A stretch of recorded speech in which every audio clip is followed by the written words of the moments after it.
Sige, tulungan na kita. Ang ganda naman ng painting mo. Eh, di ba yung painting may mga meaning? Mas lahat ng painting mo. Eh, ano yung meaning ko?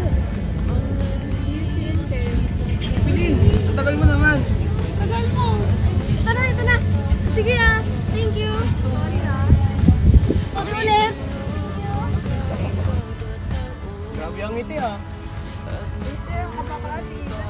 Mabuang. Maganda lang kasi yung painting niya. Tara na, laro na tayo. Balang araw mapapasakin ka.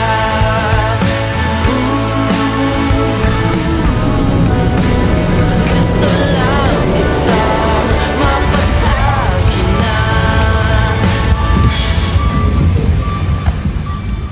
Ano ba yun?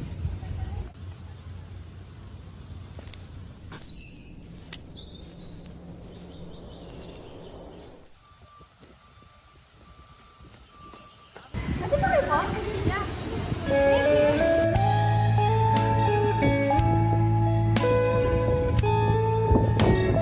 Kaya pala, ayaw mo na-explain yung meaning ng paint mo kahapon.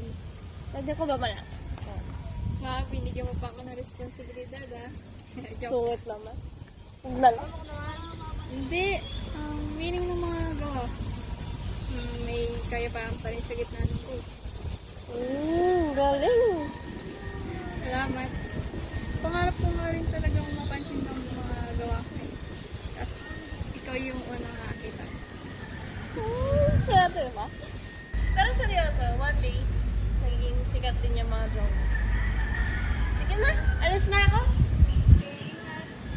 By the way, pwede bang makinood lang sa mga paintings ko? Okay, sige. Sige, bye!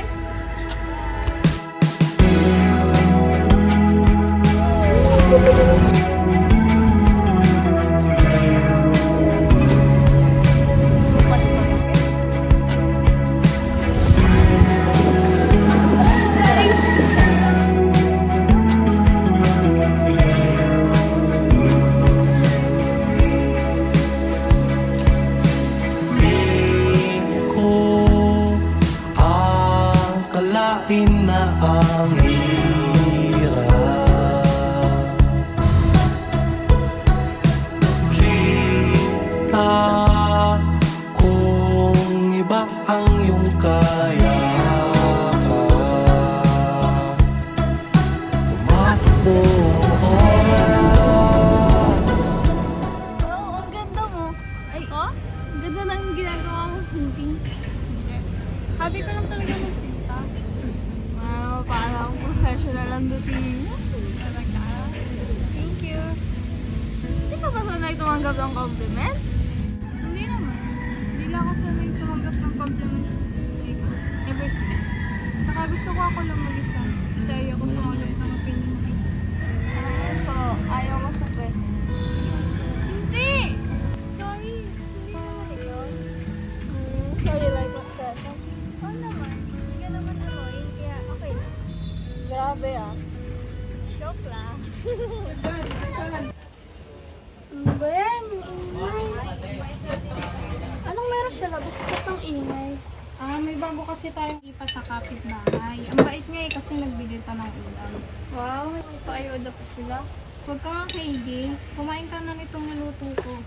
O kung gusto mo ng ulam na to, kumuha ka na lang.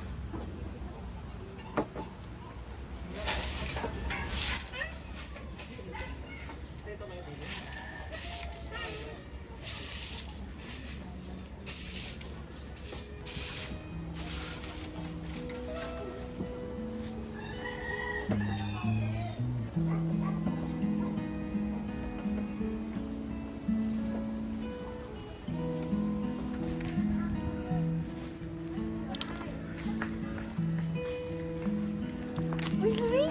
Sili? Uy, dito ka nakatira? Uy, ito ba? Ito. Ay, dito ka nakatira. So kayo yung nagbigay ng pagkain? Pati may ulam? Grabe naman si Maila. Tapos blessings ko. Sorry. Okay, sige, una na ako. Sige,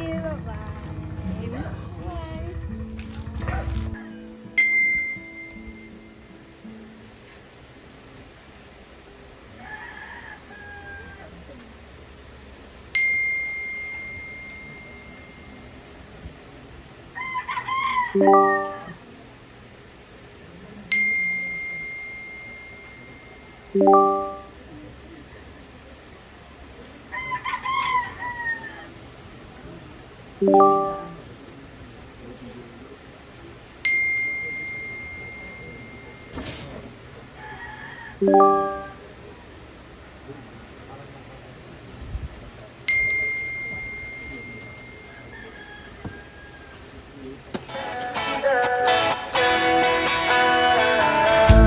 mo ba, munti ka na sumuko ang puso ko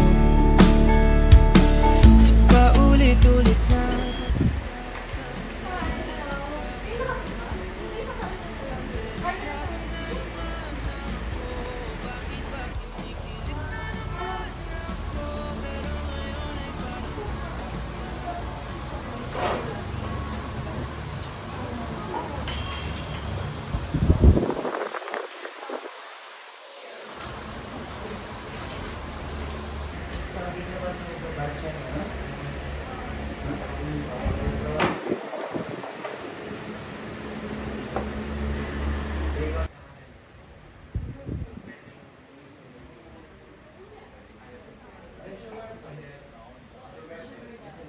May mga hagis mo na sa life.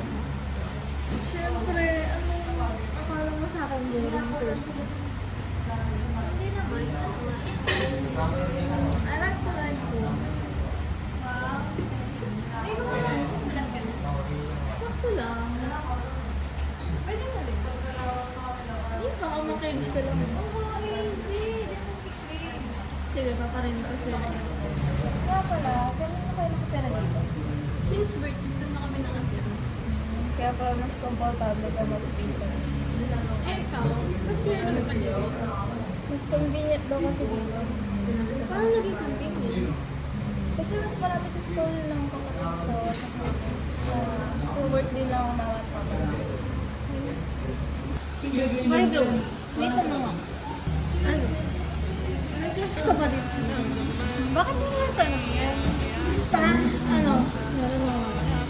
Different. Eh, ikaw? Meron. Sige.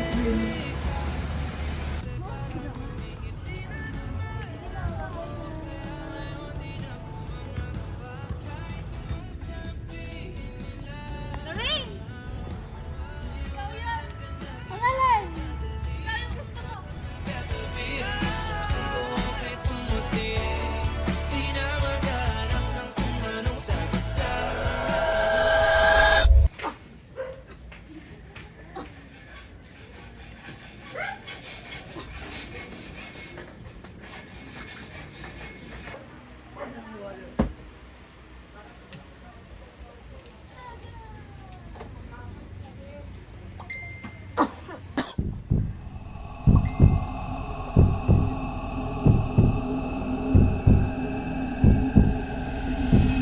O, nak, andito ka na pala.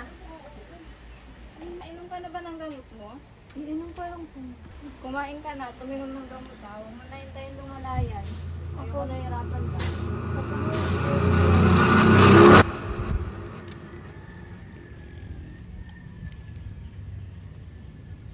Good morning! Good morning, Len. Start mo lang. Oh. Ano yung dala mo? Ito. Pagkain mo. Kain ko? Parang sa'yo kasi baka hindi ka pagkain. Thank you. Ikaw? Sino tayo? Kumain ako. Nga pala, yung sinabi mo sa akin. Ha? Ano sinabi? Na gusto mo ako. Ako? Gusto ba kita? yun? Di ba nung bago tayo magkahiwalay, sinabi mo yun? Ang bilis mo makalimot? Kayo. Oo nga. Ikaw joke lang. Tanong lang lang. Oo naman. Thank you. Thank you. Ngayon ako siya may inamin sa akin. Hindi yan sabi ko pala. Bakit po? Kasi, ako yung nakakita ng Facebook. Saka ako din ang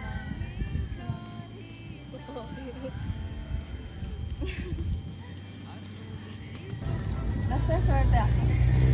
Okay, fine. Busog ka na? Eh, thank you ulit sa pagkain. Bakit parang minsan na lang kita makita? Ni bumisita dito sa bahay, hindi mo na magawa. Nag-away ba kayo ni Pilin? Hindi naman po. Medyo naging busy lang din po kami. Tsaka in-enjoy ko din po yung bakasyon. Tsaka di din po kasi kami nagkikita ni Pilin eh. Ano ibig mong sabihin? Hindi na kayo nagkikita ni Pilin? Ano po kasi, yun nga po medyo busy na rin. Tsaka may iba na rin po kasi siya nagugustuhan na kaya, ay, mali. Ano po ba? Ano ibig mong sabihin? May nagugustuhan may iba si Pilin? May bago siyang manliligaw? Bakit hindi ko alam? Ano po kasi,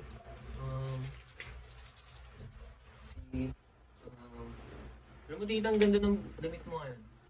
Tapos ang blooming mo ba? Nagpariban ka ba? Yolo, nagsabi ka ng totoo.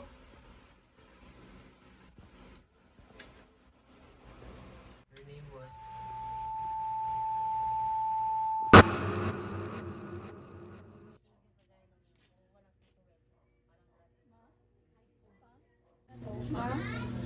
Ano pong nangyari? Kung na babae ka, nababaliw ka na ba? Nahimik ka. Sabihin mo sa amin kung anong pumasok sa utak mo para magkagusto ka sa isang babae. Ano? Nagaya ka din sa iba? Nalawin ka na laking ganyan. Ma? Ano po alam niyo kay Lolo? Sino? Paano niyo po nalaman tungkol sa kanya? Hindi na importante kung paano namin nalaman. Tsaka tigilan mo nga itong kalokohan na to at ayusin mo yung buhay mo. Bite as well. Sagutin mo na si Yolo. No! My decision is final. You won't further discredit this family. Susundin mo lahat ng sasabihin ko at tatanggapin mo yung panliligaw ni Yolo. Tsaka tigilan mo nga itong kalokohan na to. Paano naman ako? Buong buhay ko na lang ba kayo susundin? Paano naman yung mga desisyon ko sa buhay? Makinig ka na lang sa papa mo. Alam namin kung ano mas makakabuti sa'yo. So whether we need to stop whatever relationship you're having with this, we would. Habang nakatira ka dito sa pamamahay ko, susundin mo ako. Nagkamali ba kami ng pagpapalaki sa'yo, ha? Binihisan, binuhay, binigay lahat ng gusto mo. Tapos ganito lang ibabalik mo sa amin? Magkakagusto ka sa isang babae? Binigay niyo ba lahat? Yung performance ko nung LM? Yung graduation ko nung high school? Yung last year na birthday ko? Wala kayo nun! Hindi niyo nga nabigay yung pagmamahal na gusto ko? Magulang ko pa ba kayo? Masaya ako sa kanya. Tanggapin at respetuhin niyo naman sana.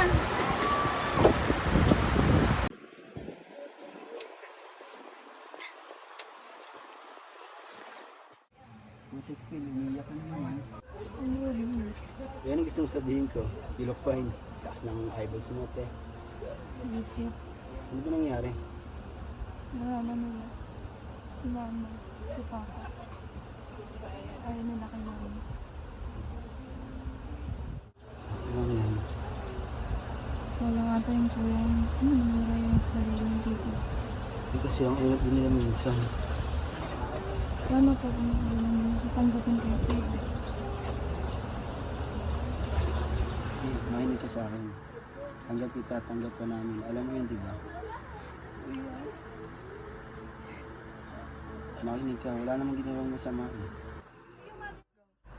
Aray, ano yun? Para maalala mo mo kang pigat ha. Ang umiyak, yung kailangan sumama sa tubig bukas. Excuse mo lang yan para makalibre ka ng kain. Susulang din yan para di na mag-alala.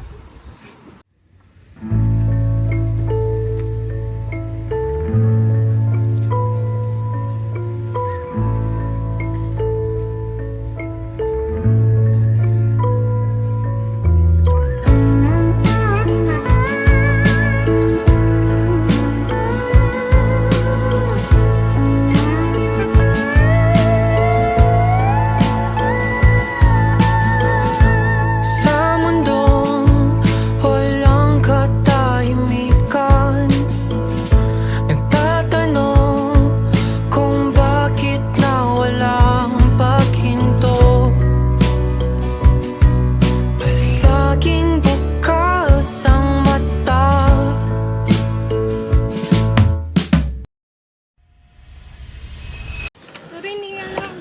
Nasaan na ba yung mga gamit? Lang, tatawagin na rin pati si kuya. Wala na rin pati gamit. Kuya, kaya. Kuya! Yung anak ko inaas mo, tulungan mo ako.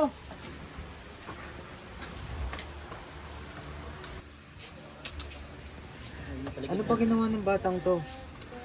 Nagtatatalon ba siya? Naglinis? Nagtatatakbo? Wala naman siya sa aming sinasabi. O baka pumupunta siya sa mausok na lugar? Natakot ba siya o natuwa masyado? Alam niyo naman na bawal sa kanya extreme emotions.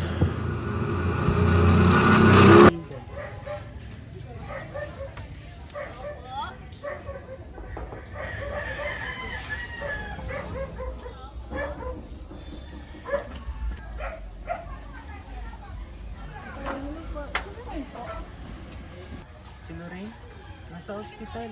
Magdadalawang araw na nga siya nandun eh. Sean, Po, ano pong nangyari sa kanya?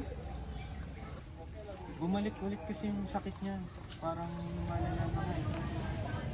Ano po sakit niya? Bakit po lumalala? May ominous heart kasi si Lorraine. Stage 3. Stage 3? Sabi ng doktor, madalas na siyang matakuin. Hirap na rin yung inalis na yun, pero hindi namin alam kung hanggang kailan na lang siya. Pero sabi ng doktor, pag mabot siya ng stage 4,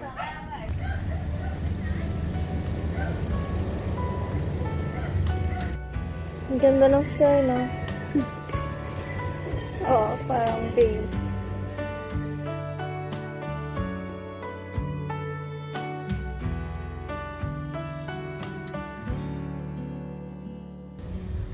Kaya bang makayanan kahit pa na nahihirapan, kahit lungkot dumaraan, pag natuyo na ang luha, parang naipan ang iyong kandila. Init ay wala. Hindi ba pangako mo nung una? Tiwala'y iingatan. Baka naman sa susunod na habang buhay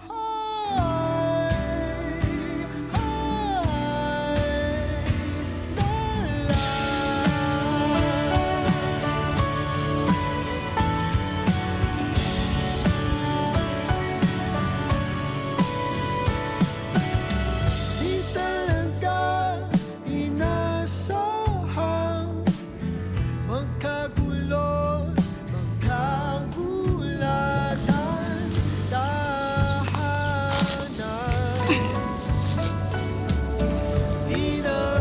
Kumusta ka na? Isang taon ka nang wala. Namimiss pa rin kita. Hindi ko pa rin makalimutan yung mga pinagsamahan natin.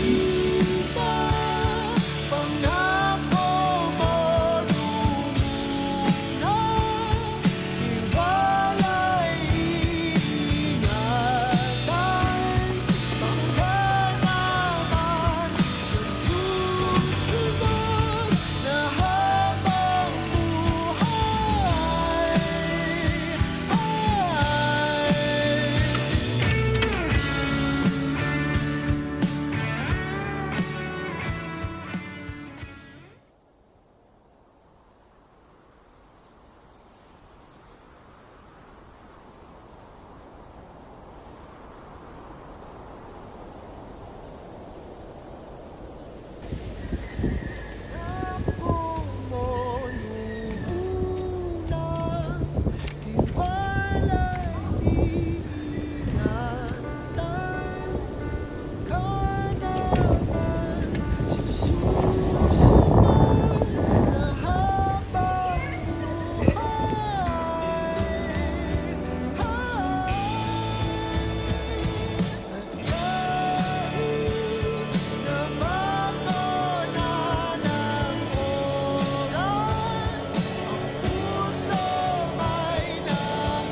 ikaw